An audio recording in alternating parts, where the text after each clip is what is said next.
सब्ज वादी मेरी इन दिनों जर्द है, क्या बताऊं मेरा कौन हमदर्द है। जिन पहाड़ों पे था नाज मुझको कभी, उन पहाड़ों से ऊंचा मेरा दर्द है।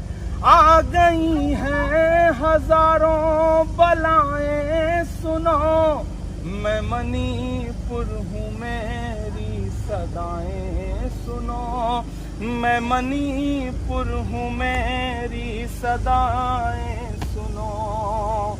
नमस्कार दोस्तों, मैं मीरा देवी खबर लहरिया से प्रबंध संपादक आप सबका बहुत बहुत स्वागत करती हूँ अपने शो राजनीति रस राय में।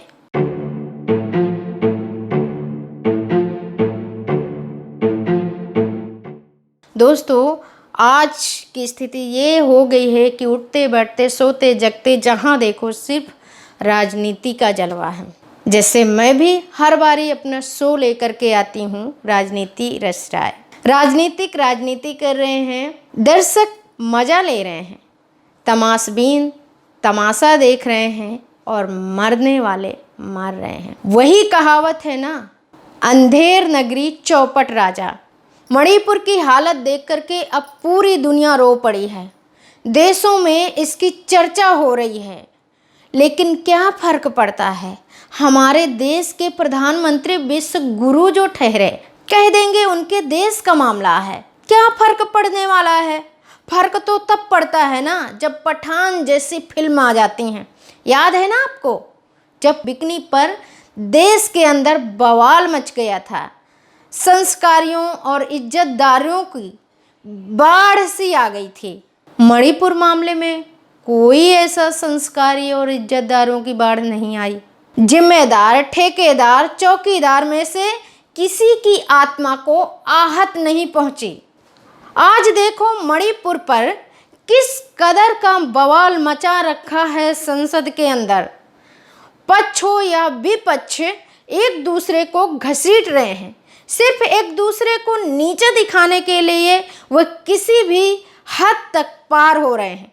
बीजेपी के संस्कारी तिलकधारी सांसद मनोज तिवारी को सुन लीजिए, क्या जलवा पेल रहे हैं।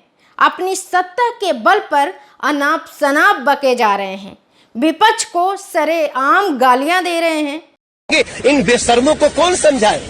हम तो चर्चा चाहते हैं जी, चल रहे अंदर चर्चा करने के लिए, ये आए। इन नामर्दों को मैं चुनौती दे। सांसद जया बच्चन को देख लीजिए, कैसे जिम्मेदारी का ठीकरा किसी और पर फोड़ रही हैं। मणिपुर के विषय में इंटरनेशनली सब लोग चर्चा कर रहे हैं, हमारे देश में नहीं हो रहा। इससे ज्यादा मैं क्या कह सकती हूँ। It's a shame. चर्चा वो कराना नहीं चाहते।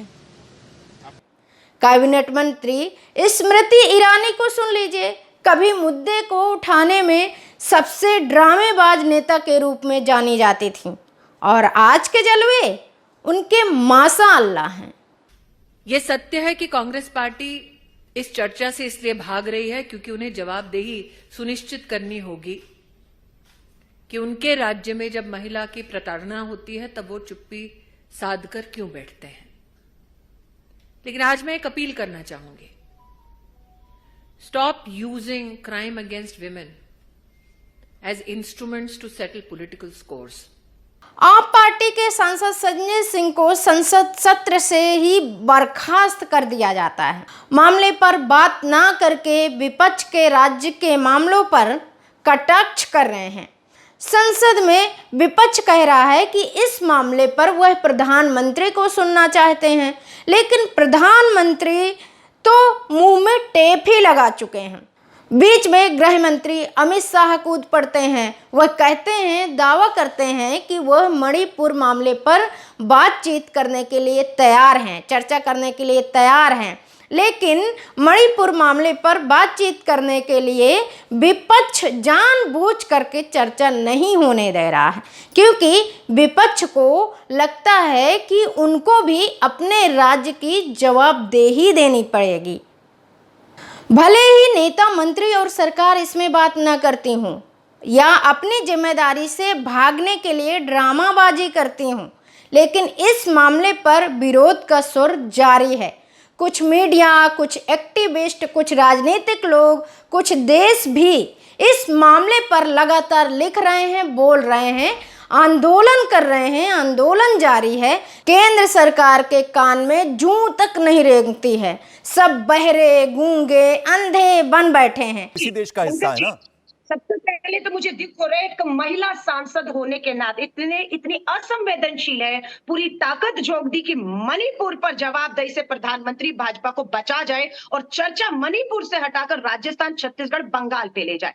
किसने रोका है? महिला सांसद है ना, बंगाल से आती है ना, 267 नियम के तहत। आप ही क्यों नहीं मांग करती बंगाल, राजस्थान और छत्तीसगढ़ पर दिन भर चर्चा हो, सारे काम रोकिए प्रधानमंत्री जी। आप भी ये चर्चा नहीं कर रही क्योंकि आप बेनकाब हो जाती।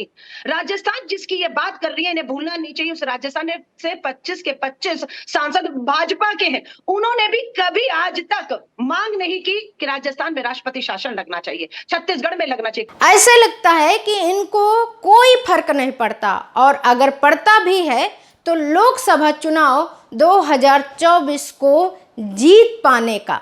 तो दोस्तों, ये थे मेरे कुछ सवाल और विचार। इस मामले को लेकर के आपके क्या सवाल हैं, आपके क्या विचार हैं, मुझे कमेंट बॉक्स में लिख करके ज़रूर बताइएगा। अगर आप हमारे चैनल में पहली बार आए हुए हैं, अब तक में हमारा चैनल नहीं सब्सक्राइब किए हुए हैं, तो सबसे पहले आप चैनल को सब्सक्राइब कर लीजिए, और हाँ, बेल आइकन दबाना तो बिल्कुल नहीं भूलिएगा, ताकि हर खबरें हमारी सबसे पहले पहुँचे आप तक। हमारे फेसबुक, इंस्टाग्राम, ट्विटर हैंडल पर जा कर के हमारी ढेर सारी खबरों को आप देख सकते हैं, कमेंट कर सकते हैं, हमसे जुड़ सकते हैं। तो अभी के लिए बस इतना ही। अगली बारी मैं फिर आऊँगी किसी नए मुद्दे के साथ। तब तक के लिए नमस्कार। खबर लहरिया, आपकी खबर, आपकी भाषा।